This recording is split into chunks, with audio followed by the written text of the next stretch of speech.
Olá pessoal, boa noite, tudo bem? É o professor Leandro Cordioli começando a 12ª live do Grupo de Pesquisa em Filosofia do Direito neste segundo semestre do ano de 2019. Nós estamos estudando A Justiça como a Lei do Amor, o Direito Natural de John Finnes. E hoje é dia 5 de novembro, 23 horas e 30 minutos. Hoje começamos 2 minutinhos antes, consegui ajeitar o telefone aqui, o smartphone e o iPad um pouquinho antes, então começamos um pouquinho antes, então é 23 horas e 29 minutos, mas já podemos ir começando, né? Bom, boa noite a todos. Estamos neste semestre estudando o texto Direito Natural em Tomás de Aquino, do professor John Finnes. Já avançamos bastante no estudo do texto, estamos lendo o primeiro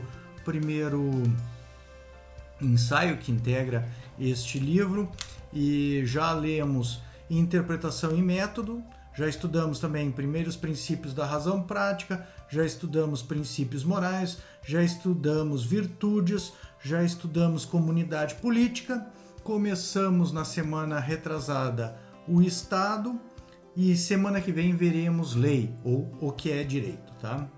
Os demais vídeos que a gente veio produzindo nessas lives já estão disponibilizados no canal do YouTube, Leandro Cordioli. Boa noite, Nadia. Muitos deles já estão disponibilizados.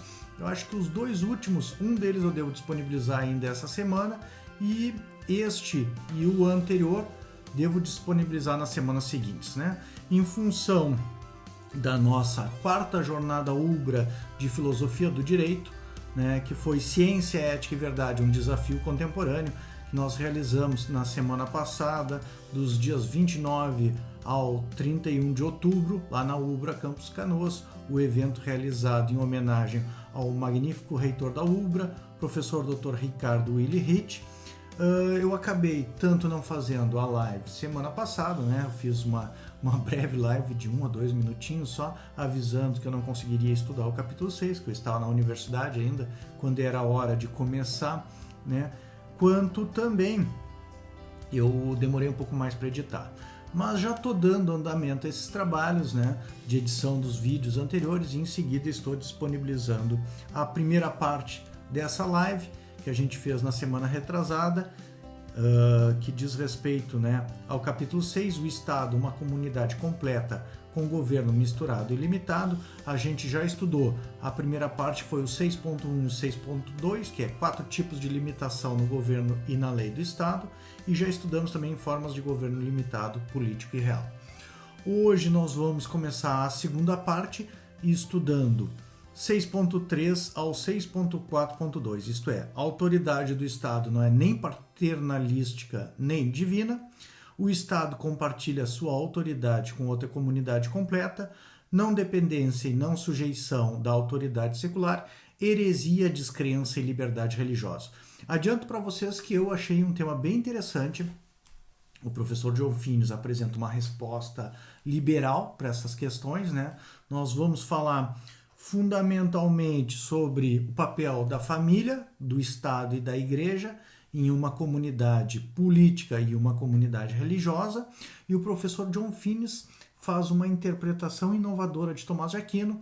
Eu me lembro que desde a primeira live o professor John Finnes ele prometeu que ia separar a teoria política, moral, ética e jurídica de Tomás de Aquino da sua teologia, e ele vem mantendo a sua promessa, inclusive nesse capítulo que ele vai falar sobre a igreja, né, e o papel da igreja. Então, sugiro que vocês acompanhem, né, uma discussão liberal, né, a respeito desse tema, que é bem interessante. Eu, pessoalmente, que estudo essas questões e a influência da moralidade, da ética, na política e no direito, eu fico surpreso porque, por exemplo, o professor John Rawls, né, que escreveu Uma Teoria da Justiça, ele considerado um grande liberal, e tem uma obra também bem interessante que se chama Liberalismo Político, ele, em realidade, em alguns pontos eu considero ele até menos liberal que o professor John Finnis, em que pese o professor John Finnis falar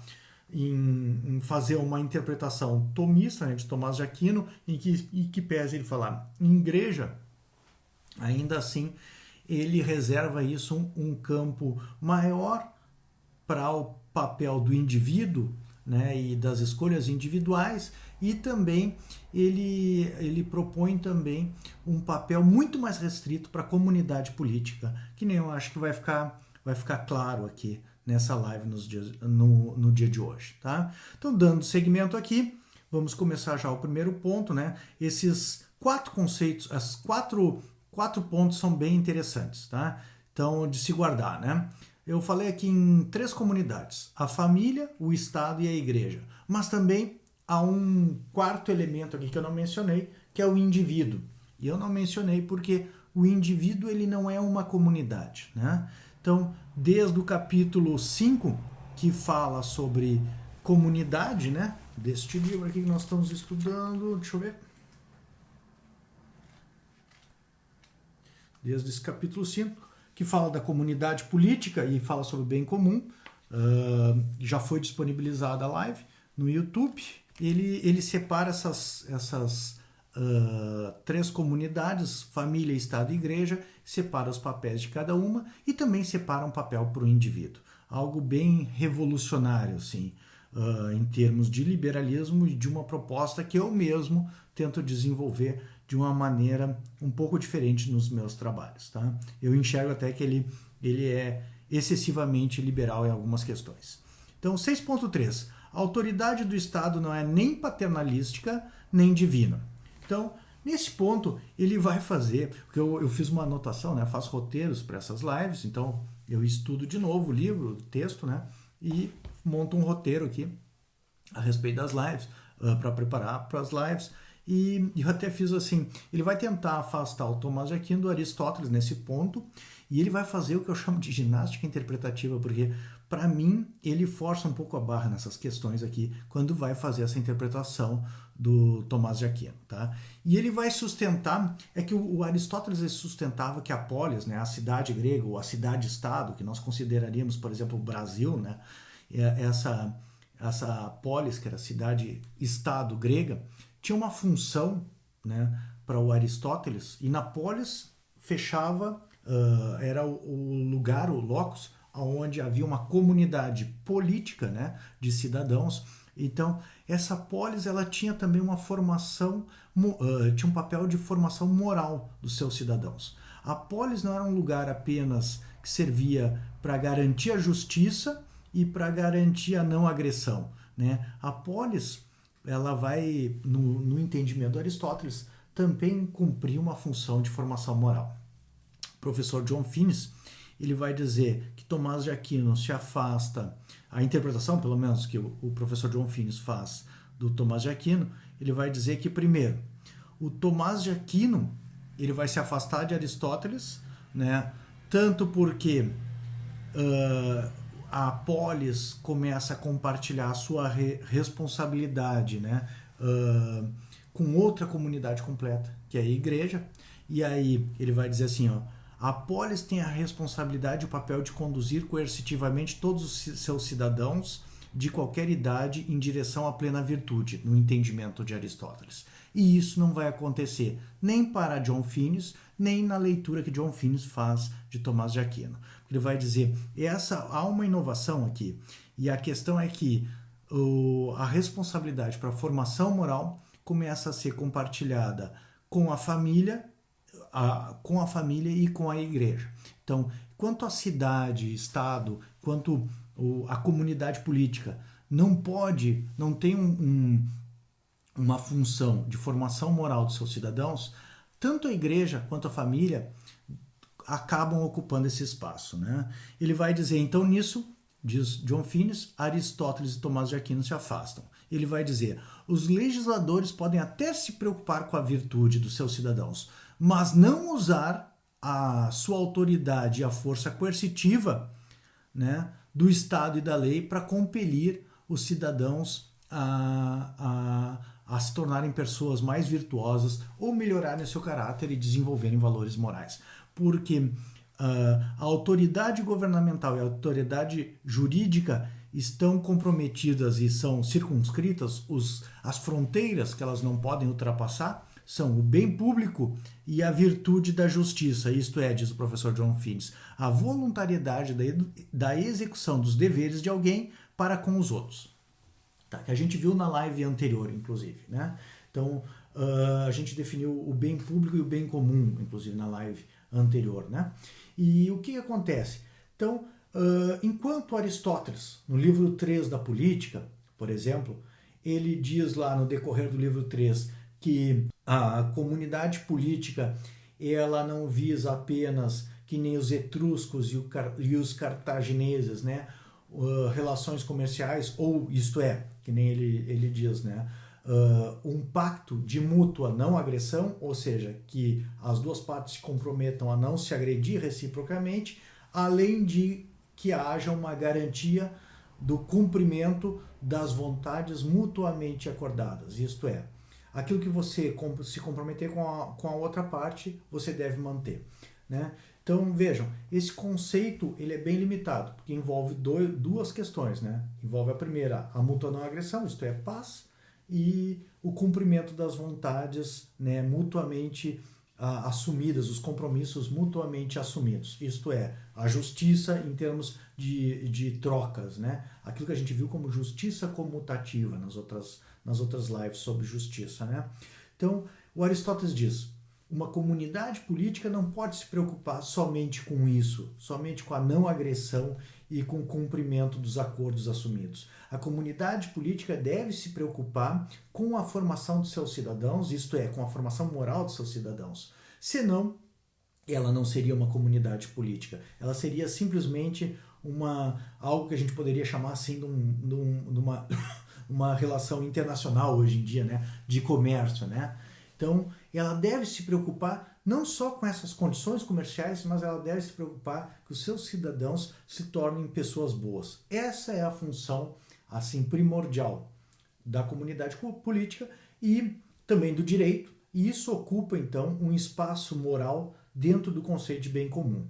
Esse outro conceito de bem comum que eu falei agora, né, que é um conceito de bem comum desprovido da moral, um conceito de bem comum que se preocupa somente com o lado exterior das ações, isto é, com as consequências em relação às outras pessoas, não se preocupa com a formação interior do caráter das pessoas, se preocupa só com as consequências exteriores das ações das pessoas, isto é, a paz ou a não agressão e também a garantia dos acordos mutuamente assumidos. Esse é um conceito liberal, né? Exatamente liberal em que sentido?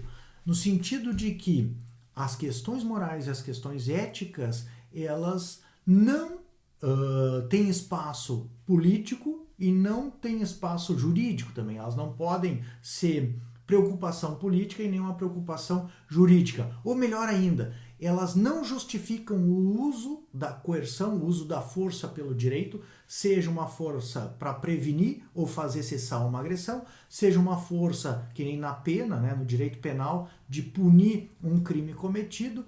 Nesses dois casos, né, em que simplesmente tem a ver com a garantia da paz ou com a garantia dos acordos mutuamente assumidos, esses, para John Finnis, ou para um conceito liberal de comunidade política, esses seriam os dois casos que justificam o uso da coerção. Por outro lado, o Aristóteles, ele diz que o direito deve se preocupar não só com as ações exteriores, mas com o caráter das pessoas e com a formação moral. E mais do que isso, né? Ele diz que o direito sozinho ele não consegue cumprir esse papel. Há o que os gregos chamavam de educação cívica ou paideia. Isto é, a paideia é exatamente essa formação do cidadão para que desenvolva o seu caráter e exerça melhor a cidadania, mas ao mesmo tempo seja uma pessoa melhor, uma pessoa mais virtuosa, uma pessoa mais moral, e isso, evidentemente, vai repercutir no seu bem e na sua felicidade. Porque um dos aspectos que a gente viu desde o começo das lives, que dizem respeito à felicidade humana, é exatamente o desenvolvimento das capacidades humanas, isto é, do caráter humano, né? Então, isso deve ser uma preocupação para o Aristóteles, e tanto do direito quanto da comunidade política, mas para John Finnes e da leitura que ele faz do Tomás de Aquino, não, né? Isso não deve ser. E nesse livro aqui, o professor John Finnes desenvolve muito isso, porque o Tomás de Aquino, ele tem uma tese política, ética, que diz em um enunciado, se resume ao seguinte, ele diz assim, ó, uma sociedade política não conseguiria prosperar a não ser que todos fossem pessoas virtuosas, e se não se conseguisse que todos fossem pessoas virtuosas, pelo menos que os governantes fossem pessoas virtuosas, né? O professor John Finnes vai fazer essa ginástica interpretativa do Tomás de Aquino para mostrar que em alguns pontos mais estratégicos essa leitura de que os governantes devem ser pessoas virtuosas é uma leitura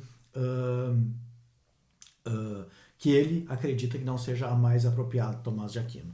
E eu continuo insistindo, né, que não bastam instituições boas, nós devemos ter pessoas ou governantes bons, né, ou seja, virtuosos, com caráter, né, e com as virtudes morais desenvolvidas, para que a gente possa ter um bom governo político e boas leis, né? Afinal de contas, mesmo os governantes que se submetem às leis, ainda assim, se eles são dotados de poder, em última análise, né, eles podem distorcer as leis e a Constituição, por exemplo, no caso do Brasil, né, que é a lei suprema, ou mesmo distorcê-las e fazer do jeito que eles querem, como a gente tem visto que tem acontecido muito no cenário brasileiro, né?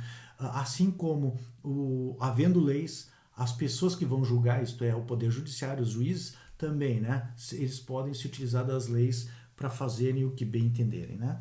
Então, eu aposto muito no caráter das pessoas, tá? O professor John Finnes dá alguns passos nesse sentido, mas não largos passos, né?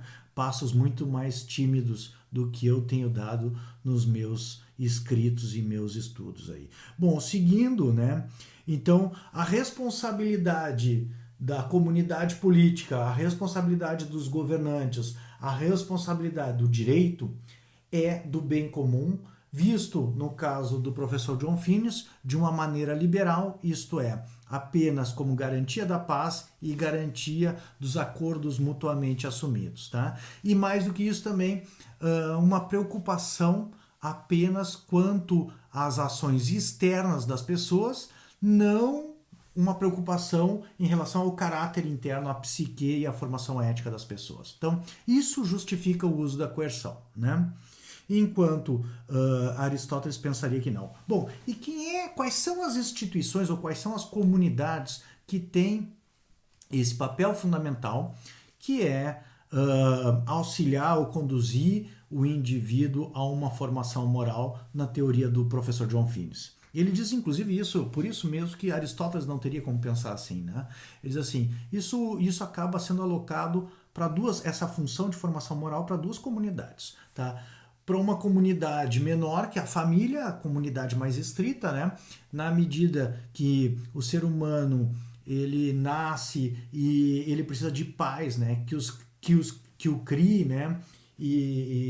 E precisa de educação, e o primeiro lugar onde a gente vai ter educação, inclusive moral, vai ser em casa. Quando eu disse já algumas lives, né, anteriores, né, quando um pai diz para o filho, não pega o que não é teu, e quando um pai ou uma mãe dá um exemplo para o filho, devolvendo aquilo que encontrou, por exemplo, isso é uma forma de fazer uma formação moral já para a criança, né? Mas, em última análise, uma formação moral mais avançada, que vai visar não apenas esse bem, né, aqui terreno, esse bem aqui da terra, mas uma completude, inclusive nessa esfera transcendente, isso é papel da igreja, né, que vai visar aí não apenas a realização terrena, mas mais do que isso, uma realização perfeita ou uma felicidade perfeita, que nem a gente vinha vendo nas outras lives, né? Aquele negócio aqueles dois conceitos de beatitude imperfeita e beatitude perfeita, né? Ou seja, felicidade perfeita e felicidade imperfeita, né? Então, a felicidade perfeita é papel da igreja, a felicidade imperfeita é papel do Estado, e compartilha isso, pelo menos no que diz respeito às crianças, né, com a família. Tá? Mas mesmo assim a gente vai ver, eu estou falando em comunidades, né? A menor a família, depois o Estado, que é a comunidade política, depois uma comunidade eclesiástica, uma comunidade religiosa, que é a igreja, né? Mas junto com essas três comunidades a gente tem o indivíduo ainda, né? Que nem eu disse, não é uma comunidade. Então, mas em seguida vai ficar claro assim os aspectos de cada um e os direitos morais de cada um também. Isso aparece nesse capítulo, tá? Então, o que mais que eu posso dizer? Os legisladores, né, eles podem até se preocupar de alguma forma com a virtude, mas eles não podem usar de maneira alguma a força coercitiva, né, usar a coerção para compelir as pessoas a mudar o seu caráter, não apenas compeli-las de praticar uma injustiça exterior. Então, coerção tem a ver com atos exteriores que afetam as outras pessoas, né? Então, a ver com as consequências exteriores das ações de justiça. Então, nem o Estado e nem a lei pode se usar da força para isso. Ele vai dizer, a autoridade governamental e jurídica estão comprometidas com o bem público e a virtude da justiça. E aqui a virtude da justiça, seguindo essa linha, é simplesmente a voluntariedade da execução dos deveres de alguém para com os outros. Isto é, exatamente né, o devido à intersubjetividade, né, e à igualdade. Então, a formação, a preocupação primordial, né, e que justifica o uso da coerção do governo, né, e que confere ao governo e à lei, né, ao direito, à autoridade para usar a coerção, simplesmente desculpem, essa questão do bem público e da virtude da justiça. Não tanto o aspecto moral da virtude da justiça, né? Aquilo que quando eu conceituei a virtude da justiça eu chamei de a vontade constante e perpétua, que inclusive não integra o conceito de justiça do professor John Finnis, ou pelo menos não integrava o conceito de justiça do professor John Finnis, lá no Lei Natural e Direitos Naturais, mas sim, aquela segunda parte de dar a cada um o seu direito, isto é, a ação exterior que afeta as outras pessoas, né? A intersubjetividade de atribuir a quem pertence o seu direito ou o seu dever. É com isso que ele está preocupado. Então, eu vou fazer uma citaçãozinha dele aqui que resume isso aí, essa interpretação dele do Tomás de Aquino, que diz o seguinte: as outras virtudes podem ser juridicamente exigidas dos cidadãos apenas quando interferem na justiça. Além disso, ele aceita a posição clássica de que, para se fazer justiça, não se exige que as motivações e o caráter de alguém sejam justos. E quando isso se transforma numa medida coercitiva, ele concorda que elas podem ser impostas apenas nas condutas que externa, mediata ou imediatamente afetem as outras pessoas injustamente ou perturbem a paz da comunidade política. Suma Teológica, primeira parte da segunda seção, questão 98, artigo 1. As coisas realmente privadas estão fora da jurisdição coercitiva do governo e das leis estatais. Então, aqui tem várias coisas que vale a pena destacar, né, que eu já vinha dizendo. Então, primeiro, por exemplo, a virtude da temperança, que tem a ver com autocontrole em relação aos prazeres, só vai importar no que diz respeito às ações exteriores que são intersubjetivas, né? Que afetem os direitos e deveres das outras pessoas. Isto é, por exemplo, uma ação de intemperança que afeta as outras pessoas é você quer alguma coisa, não tem, sei lá, poderia dizer, algum alimento, não estou falando aqui em furto famérico, né? Mas você quer um carro bonito, não tem, não consegue se controlar e vai lá e furta, subtrai o que é alheio, ou subtrai dinheiro para adquirir, né? Isso poderia ser, seja por ganância, que seria exatamente um objeto próprio da virtude da justiça, mas também pode ser realizado por intemperança, né? E aí, num caso desses, né, de intemperança, aí sim a virtude da temperança seria de interesse do Estado, mas não na medida ética ou moral dessa virtude, né? Não no caráter, na consciência da pessoa, mas tão somente porque exteriormente, em razão de uma propensão ao vício, né? Vício da intemperança, o contrário da virtude, né? E exatamente porque a pessoa tem essa disposição viciosa, né, de intemperança e acaba praticando uma injustiça, né? Quem leu o livro quinto do Aristóteles sabe, né? O livro quinto da Ética Nicômaco do Aristóteles sabe que a pessoa pode praticar um ato de injustiça, seja por... Eu já nessas lives já mencionei isso também, né? Seja porque é uma pessoa injusta, porque é uma pessoa gananciosa, mas também pode praticar um ato de injustiça por covardia ou por intemperança, né? Eu acho que o exemplo que eu dei na live mesmo é aquele caso que a pessoa causa um acidente de trânsito e com medo das consequências do acidente de trânsito, ou seja, por covardia, medo, né? Foge do local do acidente de trânsito e não presta socorro à vítima, né, do acidente de trânsito. Então, a pessoa pode até ter causado um acidente de trânsito de maneira culposa, né? Não foi intencional. Mas na medida que ela quer fugir para evitar consequências jurídicas ulteriores, né, que podem advir disso aí, ela está praticando um ato de injustiça intencional por covardia, né? Então, acaba afetando a justiça, essa outra virtude afeta a justiça. Resumindo, né, esses pontos, né? Então, primeiro, os governantes, eles até podem se preocupar com a questão do caráter das pessoas, mas não é o papel deles, e mais importante do que isso, não podem usar a força estatal, seja através do direito, da lei, seja através da polícia, dos órgãos governamentais, para inculcar a virtude para mudar o caráter das pessoas. Isso não é o papel do governo político, não é o papel da comunidade política, não é o papel da lei e do direito, né? Se justifica a coerção somente naqueles casos que eu falei. Então, eu até resumi aqui, né? A coerção somente está autorizada, primeiro, nas condutas externas, mas não é só isso, né? Ou seja, condutas externas quer dizer, nos efeitos externos das condutas, né? Se você age covardemente, é um problema seu. Agora, se a sua covardia causa a morte de alguém que você não socorreu no acidente de trânsito, bom, esse é um problema político. Esse é um problema que o Estado pode usar a lei penal para lhe punir no caso do crime de não prestar socorro, né? O crime de omissão de socorro. E aí se justifica que você sofra as consequências legais e a punição, a coerção do Estado ou a coerção da lei e a aplicação da pena pelo Poder Judiciário.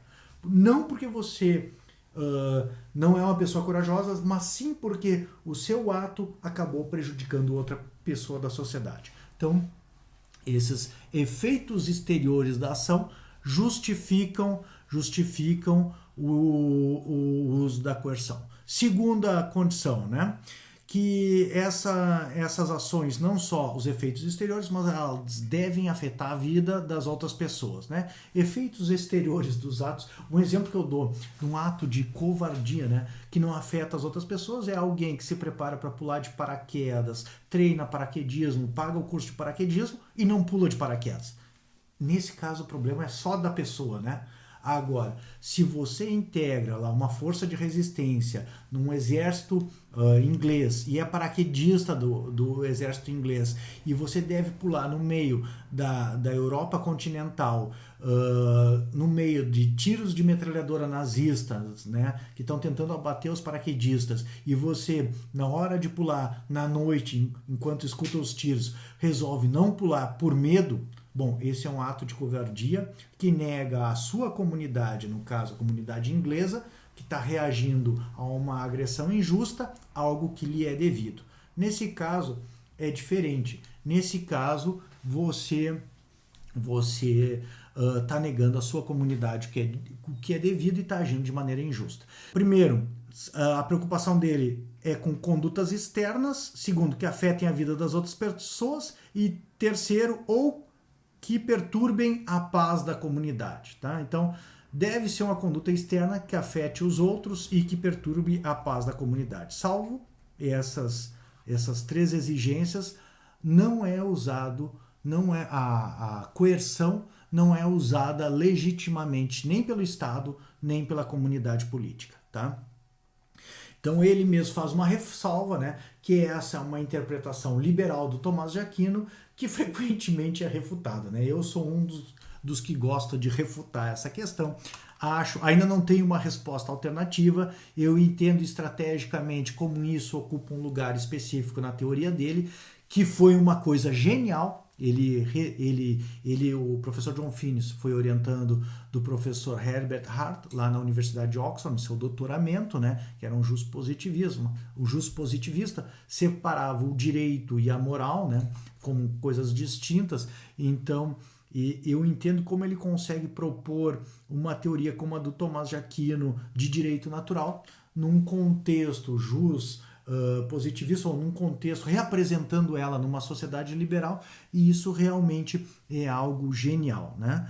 Mas eu ainda acho que, como, né, é uma preocupação que está sendo uma preocupação mundial, inclusive, mas eu vejo assim, como a nossa situação brasileira deixa claro que não basta uma boa Constituição, que não bastam boas leis, né? Que as pessoas jogam um papel fundamental, tanto na criação, modificação e extinção de instituições, como a própria Constituição, leis e etc e tal, mas também como na aplicação, né, na operação dessas instituições, ou, por exemplo, no julgamento de um caso que se apresenta perante um juiz diante da lei, né? Isso aí só vai ocorrer de uma forma melhor, ou de uma forma mais completa, se não houver apenas instituições justas, mas também as próprias pessoas forem pessoas com um determinado caráter. Então, eu tendo a me filiar a essa corrente aristotélico-tomista, que considera, está expresso, né, em Aristóteles, e também considera expresso em Tomás de Aquino, apesar da ginástica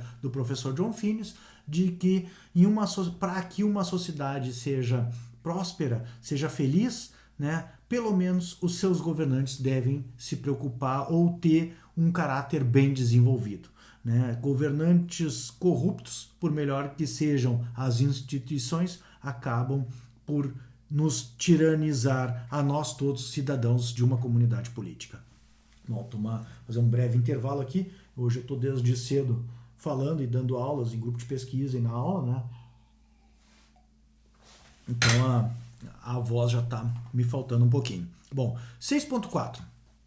O Estado compartilha sua autoridade com outra comunidade completa. Aqui começa essa questão que nem, né, o Aristóteles via a comunidade política como a comunidade completa, ou seja, a comunidade de todas as comunidades. Não havia uma comunidade maior que a comunidade política para o Aristóteles, né? E o que acontece? O professor John Finnis separa o Aristóteles do Tomás de Aquino, aqui também, tá? Ele diz assim, olha, aqui tem uma diferença grande aqui, né?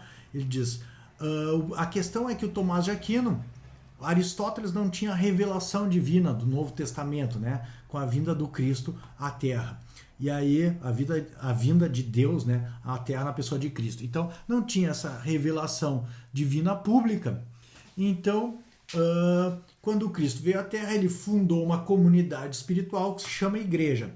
E essa passa a ter um papel moral. E fica reservado, então, para a comunidade política um papel político somente, tá? Então, nesse ponto começa a haver uma divergência grande, tá? Aí ele vai dizer, quando a vida política está realmente ordenada, de fato, os cidadãos serão tanto membros de um Estado, mas também dessa comunidade completa espiritual, né? Tanto membros de um Estado como o Brasil, quanto membros de uma igreja, tá? Mas ele vai dizer, né? E aí ele vai dizer, cada cidadão e cada fiel, ele não usa essa expressão fiel, cidadão ele usa, tá? Essa é uma expressão minha, mas tem que denominar essa pessoa que pertence a uma comunidade espiritual, né? Então tem que ter uma denominação para essa pessoa que ocupa uma comunidade espiritual, né, que busca uma felicidade plena e transcendental. Então um fiel é uma boa denominação para essa pessoa. Então voltando assim, cada cidadão e cada fiel será membro de uma comunidade política e de uma comunidade religiosa, estando sujeito a ambas as leis, seja da comunidade política, seja da comunidade religiosa, tá? E ele vai dizer, então, qual é a função da igreja? Ele vai dizer, a função da comunidade divina, ou da igreja, é transmitir a promessa ou oferta divina da vida eterna e auxiliar as pessoas a ajudar umas às outras através de suas próprias escolhas individuais livres para se tornarem prontas para esta outra vida. Aqui vai começar a aparecer o papel do indivíduo, né? Porque na verdade a questão, que nem a gente já falou, da religião e a questão da salvação eterna, a questão da beatitude perfeita e a questão dos princípios supremos da moral, né? O princípio supremo da moral e o autoevidente e o princípio supremíssimo da moral, né? Que não é autoevidente para todos, mas para apenas aqueles que aceitam a existência de uma providência divina, né? Isto é, o princípio supremo da moral que todos que tenham alcançado a idade da razão podem aceitar é amar ao próximo como a si mesmo. Mas somente aqueles que são fiéis, que creem, que têm essa aceitação dessa dimensão transcendental da existência de Deus e da providência divina, conseguiriam aceitar que tem um princípio ainda mais supremo que esse, que seria amar a Deus sobre todas as coisas. Então, a função da igreja é exatamente conduzir, né, os seus fiéis para essa felicidade mais plena, supremíssima, né, que é amar a Deus sobre todas as coisas, né? Isso, eu tenho uma live que a gente fala sobre, duas lives sobre os princípios supremos da moral, o princípio supremo e os princípios supremos da moral, né? Em que eu faço remissão agora e que fica o espaço de cada um desses princípios bem delimitados e mostra como também, mesmo esses princípios, o amar ao próximo como a si mesmo, que é visto de uma maneira laica, e amar a Deus sobre todas as coisas, que é visto de uma maneira, considero eu também, de certa forma liberal, nesse sentido que é reservado ao indivíduo a liberdade de escolher amar ou não amar, e isso nunca pode de nenhuma forma ser imposto exteriormente, seja pelo direito, seja pelo Estado ou mesmo pela igreja, né? Isso é nem pela família, nem a família pode impor. Essa questão da crença religiosa é um assunto nesse sentido particular, né? E também privado, né? Ele separa então esses dois campos, sendo que a igreja ela pode auxiliar aqueles que são seus fiéis a alcançarem essa felicidade mais plena. Então ele vai separar as associações humanas ou as comunidades humanas em dois tipos. Ele vai dizer, tem comunidades que são do tipo secular, temporal, civil ou político, e essas são as sociedades seculares, o Estado e a família, que são responsáveis pelo conhecimento natural, é o conhecimento da razão, né, pela racionalidade, mas tem uma comunidade espiritual, a igreja, e essa é responsável por comunicar o conhecimento revelado, né, divinamente, né? Então é o Novo Testamento e o Antigo Testamento. Então esse papel de comunicação do conhecimento, né, tem essa parte racional, fica para as duas comunidades, né, seculares, a família e o Estado, sendo a família uma comunidade doméstica que tem um papel maior para o professor John Finnis, não um papel político, mas um papel mais pessoal, digamos assim, na formação das crianças, um papel muito relevante dentro da sociedade, e o Estado que tem um papel político e que tem legitimidade para usar a coerção, desde que seja nessa questão da justiça, né?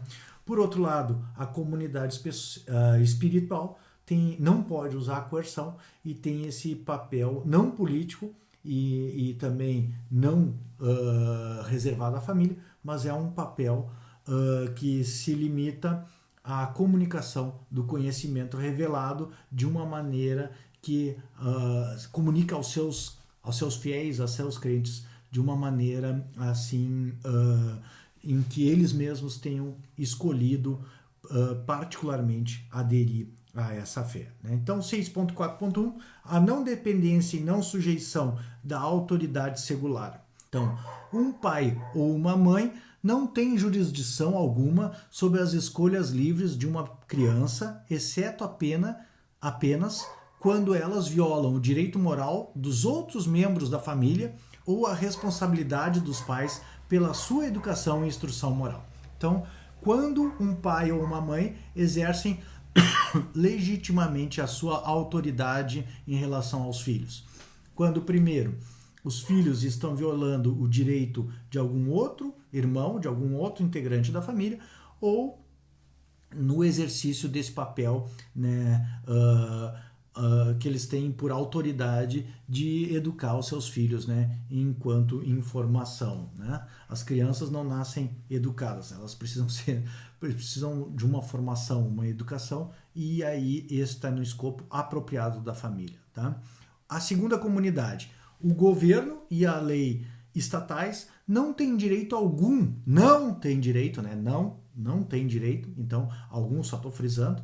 Então, o governo e a lei estatais não têm direito algum de conduzir os líderes da igreja ou os seus membros em suas atividades religiosas, exceto quando, sem a sua intervenção, a paz e a justiça do Estado poderiam ser violadas. Então, o Estado não deve intervir nas atividades religiosas, a não ser que isso cause um constrangimento em termos de paz ou de justiça, né? Como o bem comum envolve paz e justiça, é o conceito liberal que eu falei para os senhores, né, e senhoras, ferir a paz e a justiça de um Estado justifica mesmo a intervenção do Estado na religião, tá? Mas fora isso, eles não podem interferir, tá?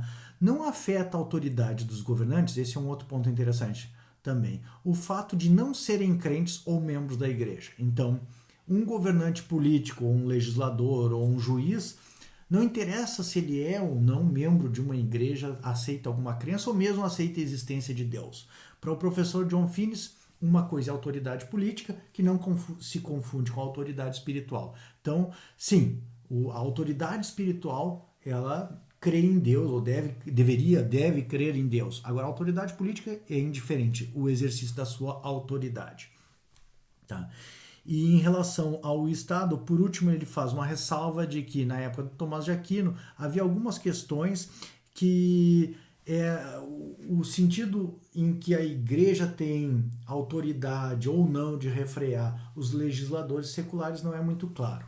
Então, ele faz essa ressalva porque o Tomás de Aquino, né, viveu no século XIII, depois de Cristo, né, na Idade Média. Então, havia algumas questões que não eram exatamente como nos dias de hoje, em termos de relações entre a igreja e o Estado. Mas assim mesmo, você veja que a interpretação que o professor John Finnis faz do Tomás de Aquino é uma interpretação bem liberal e bem contemporânea, né? Bom, o papel da igreja, então, ou, né, quais os direitos morais da igreja? Ele vai dizer, os líderes da igreja não têm nenhuma jurisdição sobre as matérias seculares. Então, assim como o Estado não pode interferir na religião, a não ser em função da paz e da justiça, a igreja não pode interferir no Estado também e na política. Tá? Então, ó, os líderes da igreja não têm nenhuma jurisdição sobre as matérias seculares. E, embora possam declarar que a opção de um membro da igreja, mesmo em matéria secular, é seriamente imoral. Tá? Então, eles podem fazer algumas declarações assim, né, aconselhando a pessoa a não seguir determinadas questões políticas ou seculares, mas uma questão é a função e o escopo e a autoridade da igreja, outra questão é a função e o escopo da comunidade política, do Estado, né, e o seu papel. Tá? E bom, e quanto ao indivíduo que eu deixei por último? Porque na verdade aqui o indivíduo acaba ele não só tendo liberdade, né, quanto a comunidade, quanto a família e a comunidade política são comunidades, né, que ele não usa essa expressão nesse caso, mas eu poderia chamar de comunidades naturais, né, que a pessoa nasce num estado e nasce numa família, né, não tem muita liberdade nesse sentido. Mas a igreja e a crença em um Deus e a crença não só em um Deus, mas na providência divina, isso está dentro da liberdade do indivíduo, né, ter fé ou não ter fé, crer ou não crer, né? Crer no princípio supremíssimo da moral que eu chamo, né? De amar a Deus sobre todas as coisas, isso não é evidente para todos, apenas quem aceita e crê, tá? Então, está dentro da liberdade do indivíduo e o que o professor John Finnis, eu já esse semestre participei do evento em julho a respeito da obra do professor John Finnis e eu arrumei uns problemas lá nas discussões porque eu usei uma palavra que é privado para definir isso aqui. Hoje, estudando, eu acho que dá para usar tanto a palavra privado quanto a palavra particular, né? Reestudando esse texto aqui. Então, eu dividi assim essa parte. Há um espaço privado e um espaço público, tá? Para o indivíduo, tá? Então, primeiro, né, essa questão de fé é uma questão privada. Privada no que diz respeito não ao público, porque a justiça é uma questão pública, tá? Diz respeito à comunidade política. Então, o público aqui tem a ver com o bem comum, tá? E com a comunidade política, né? E essa questão de fé é uma questão privada da pessoa, tá? Não é uma questão pública. Então, nesse sentido, o professor John Finnes é liberal, tá? Ou seja, as questões últimas morais e mesmo as questões morais e éticas, né, em termos de felicidade e florescimento humano, dizem respeito à liberdade do indivíduo. Então, e aqui eu estou separando o público e privado. Não diz respeito ao público, ao Estado e ao bem comum. Oi, Gabriela, tudo bem? Tá? Então, temporal, né? E em relação ao Estado, né? Bom, voltando aqui, tanto quanto há um espaço particular, e aqui eu estou colocando o espaço particular em relação ao coletivo. Então, uma coisa é o público e privado, e outra coisa é o particular e o coletivo, tá? Então, há um espaço particular para aceitar ou não a fé, isto é, crer em uma divindade personalista e na providência divina. Isso é uma escolha particular, é uma escolha que a pessoa faz com a sua própria consciência, com a sua vontade, e isso não só é privado, ou seja, não deve ser submetido ao público e ao político, quanto é uma questão particular. Isso cada um faz por si próprio, tá? E vai sair daqui, serão algumas questões bem interessantes. E não é uma questão coletiva. Por isso, apesar de haver uma comunidade, que é a igreja, que pode auxiliar a pessoa nessa formação religiosa, né, em conhecer a verdade revelada, não apenas a verdade natural, como dizia agora há pouco, apesar de ser essa a função da igreja, aceitar uma igreja e ter fé nessa igreja, isto é uma questão não só privada, como uma questão particular também, tá? Isto é uma questão que não se submete nem mesmo à família, por exemplo. Por isso que não é só público e privado, né? Mas nem mesmo a família pode importar nessa questão. Abração, Gabriela, que bom te ver aqui. Abração.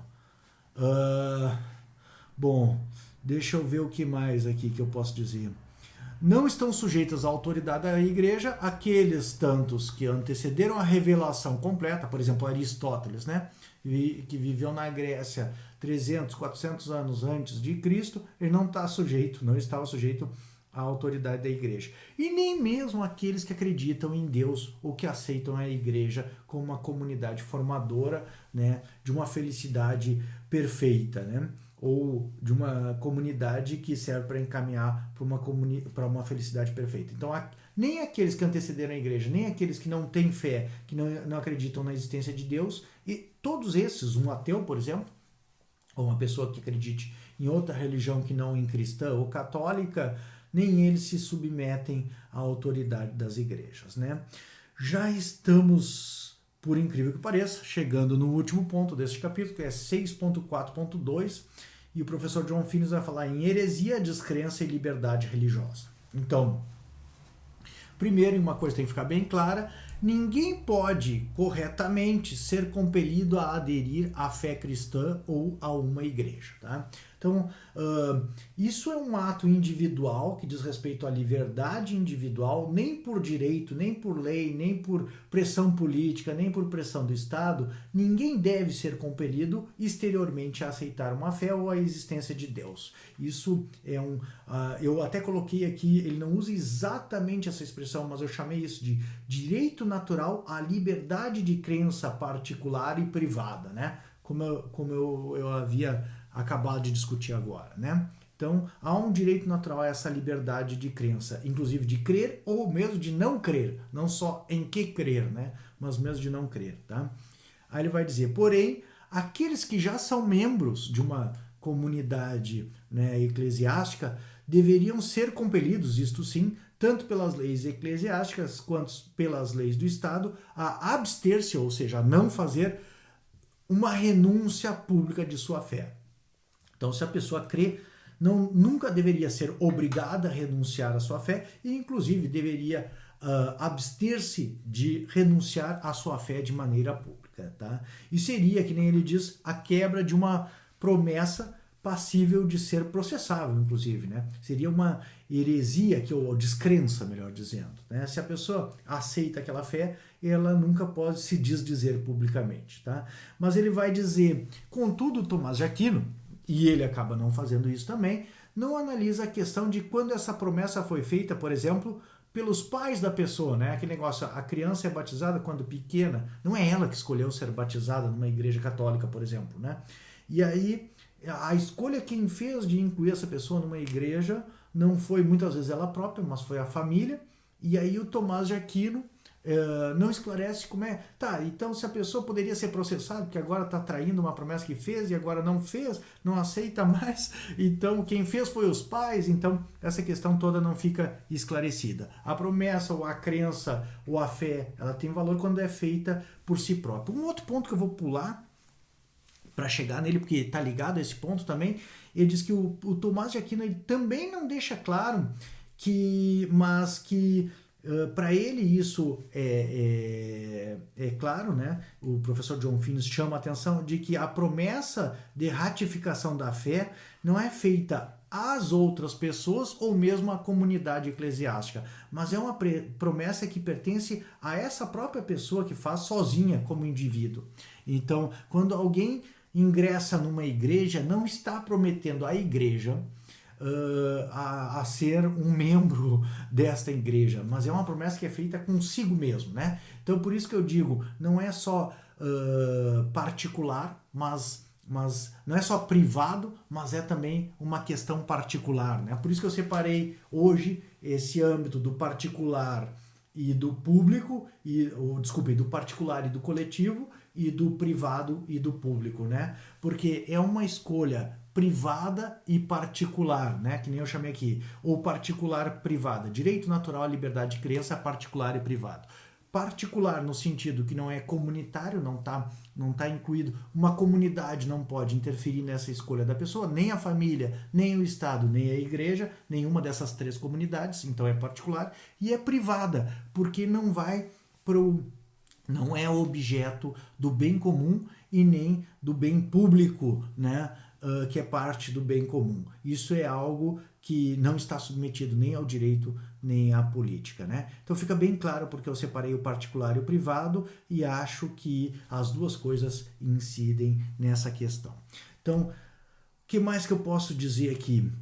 O ensino público da heresia seria comparável à falsificação da moeda de um reino, né? O cara está falsificando alguma coisa, tá? E, bom, essa questão aqui do direito natural à liberdade e crença particular e privada, que é uma expressão minha, mas tem uma citação aqui que explica o que eu estou querendo dizer com essa expressão, né? Os julgamentos pessoais e compromissos livremente assumidos são tão importantes em relação à questão última que todas as pessoas, mesmo aqueles que acreditam que a religião é falsa ou mal formada, isto é, um ateu, por exemplo, que acredita que Deus não existe ou que a religião é falsa, tem um direito moral, isto é, a gente já falou que um direito moral e um direito natural para o professor John Finnis são a mesma coisa. Então, há um direito moral ou direito natural e deveriam ter um direito legal, isto é, um direito juridicamente garantido, inclusive correspondente, de serem livres da coerção do Estado e eclesiástica, inclusive, em suas crenças e ação religiosa. Ou seja, todas as pessoas têm um direito para crer ou não crer, têm um direito de liberdade de crer ou não crer na existência de Deus ou na providência divina, e mesmo um ateu deveria ter um direito tanto moral, tanto um direito natural, quanto um direito juridicamente garantido de não ser obrigado a crer e estar livre de qualquer coerção que o obrigue a crer em e a aderir a alguma igreja ou alguma fé. Então, aqui fica bem claro o quão liberal é essa proposta do professor John Finnis, tá?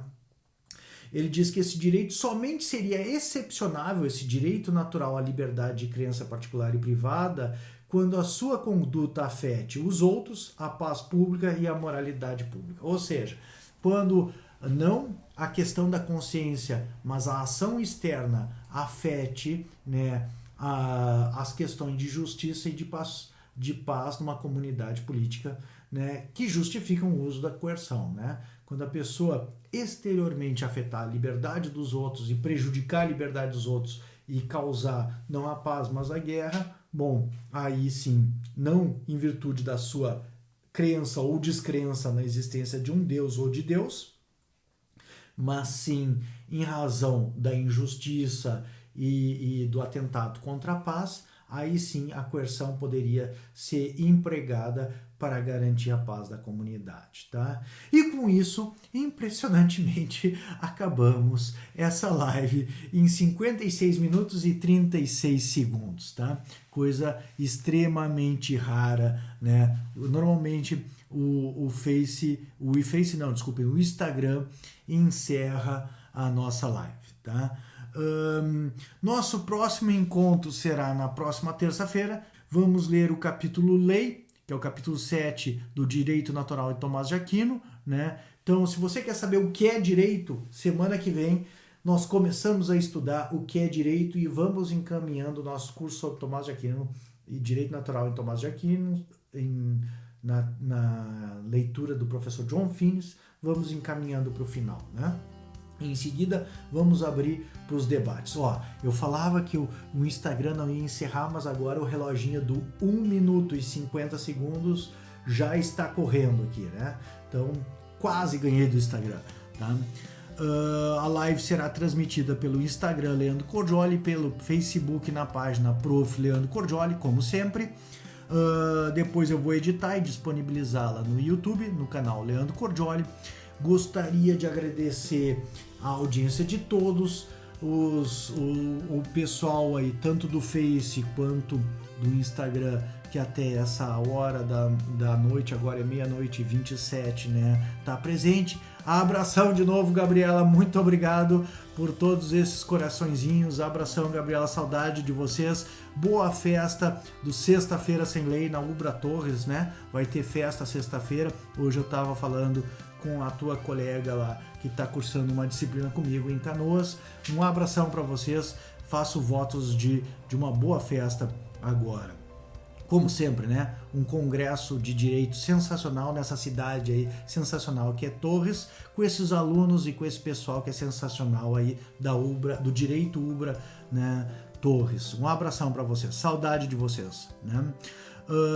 Voltando aqui, encerrando, porque faltam pouquíssimos segundos. Um abração, boa noite para vocês. Fico muito feliz em ter a companhia de vocês até essa alta hora agora da madrugada, né? Mesmo depois de um dia já de estudos, é sempre um prazer rediscutir essas questões da lei natural e direitos naturais em Aristóteles, Tomás de Aquino e no professor John Finnis com vocês. Um abração, em breve estou disponibilizando essas lives. Boa noite, uma boa semana. Abração.